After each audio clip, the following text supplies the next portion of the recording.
Right, let's continue to report on this COVID-19 story, and what we've been doing is going to our reporters in various parts of the country, and they've been giving us updates on this day one of the nationwide lockdown, all in a bid, of course, to try and flatten this curve of COVID-19 infections that have been gripping the globe. President Cyril Ramaphosa enforced stringent measures in South Africa, with residents still being able to get some basic essentials, though, during this lockdown period. Well, let's cross now to one of our reporters, Gillian Pillay. The last time we spoke to her, she was north of Johannesburg in Diepsloot, and the picture there wasn't the best to see. But let's go now to another densely populated part of Johannesburg, and that's downtown Hillbrow. Gillian, thanks very much indeed for joining us. A very densely populated part of the city. What are you seeing in terms of how people are responding to this lockdown? Peter, yes, as you said there, we are now in downtown Johannesburg.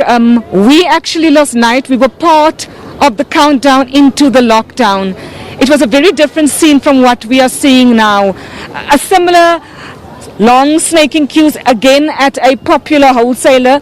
People now, still trying to get these critical supplies that they say they haven't been able to get prior to the lockdown that kicked in at midnight last night.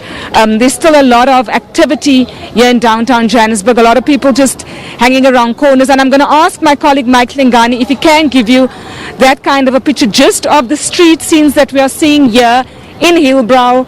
A lot of movement, Peter. It actually looks like any other Friday, even though the shops are closed to the right of me. A lot of activity, a lot of cars moving, a lot of people on the streets, no social distancing, and I think that is something that a lot of reporters have been bringing across to the audience, that is no social distancing in these long snaking queues, people trying to get these critical supplies. I'm not sure if it's that they, not thinking of the consequences of these actions, but I'm sure that as I spoke to my colleague Mike Lingani, we said this is probably a day that authorities will give people to get these critical supplies, and then probably from Monday we could see in more stringent regulations kicking in. We know that the brigadier and the general who we spoke to last night at the police parade at Mary Fitzgerald Square had said there would be some leniency today, looking at that people's money only came through today, people only got paid today, and that from tomorrow onwards and probably Monday we'd see more of a, them being more stringent and more tougher with people on the streets. But just to talk to people who have been affected. So you have been in this queue for quite some time. I think the question is, why are you buying supplies now? Why didn't you come before? Yeah. Are you okay? We are buying because of today is 26th, the month end, yeah? So we are running out of money, but now at least we have something to buy. So that is why I'm here. I've been here since from 2:30 at this long queue, and then right now they already cut the queue. You understand? How many people are they allowing in? Why is it taking so long for you to get inside? Is it because they're only allowing a small amount of people inside? Yes, they allow only 10 people on the queue.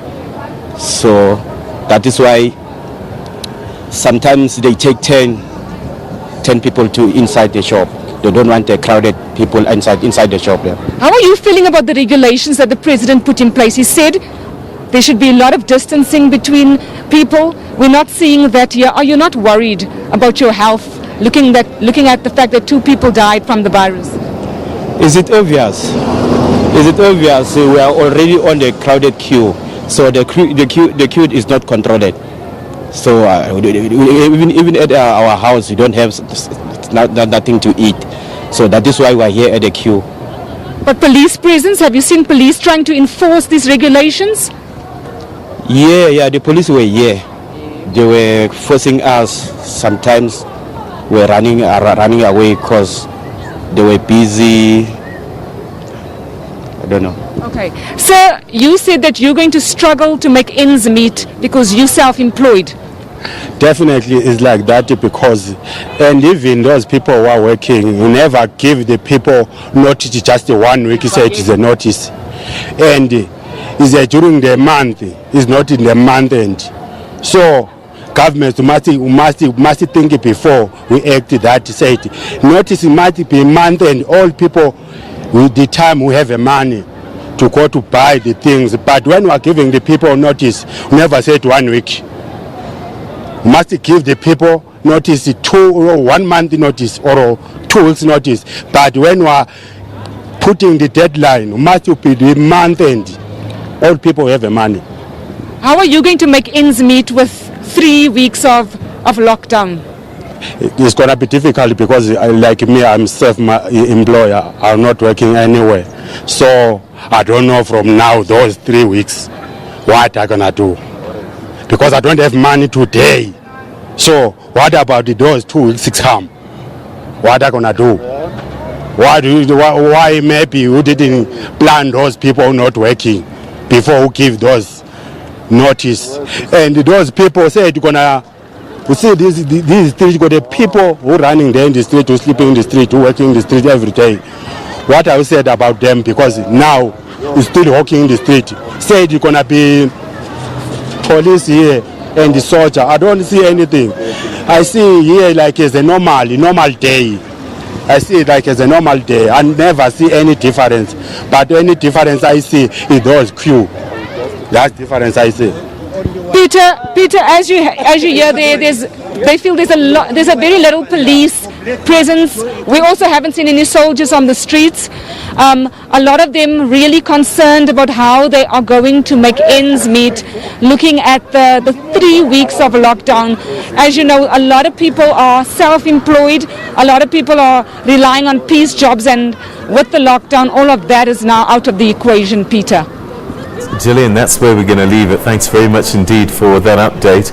That's our reporter Gillian Pillay in downtown Johannesburg, in Hillbrow, which is very densely populated. And we were seeing images there of people standing in queues. Again, the number of people inside the shop limited, and that's what's seen the elongated queues outside. But sadly, not exercising that 1 meter social distancing that people are experiencing.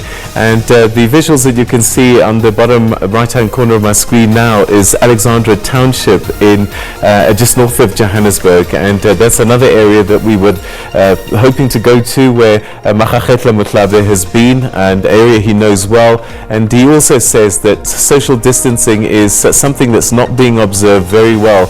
And in fact, one person was arrested there earlier on today, and he was drunk this afternoon, and he said that he didn't know anything about this coronavirus.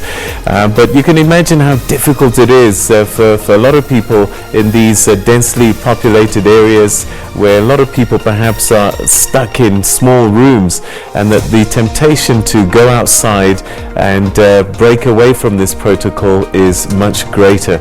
But we all have to do our bit, no matter how difficult, because we are saving lives if we abide by these protocols to stay indoors and keep away from each other. We're going to take a quick break. When we come back, more for you on SABC.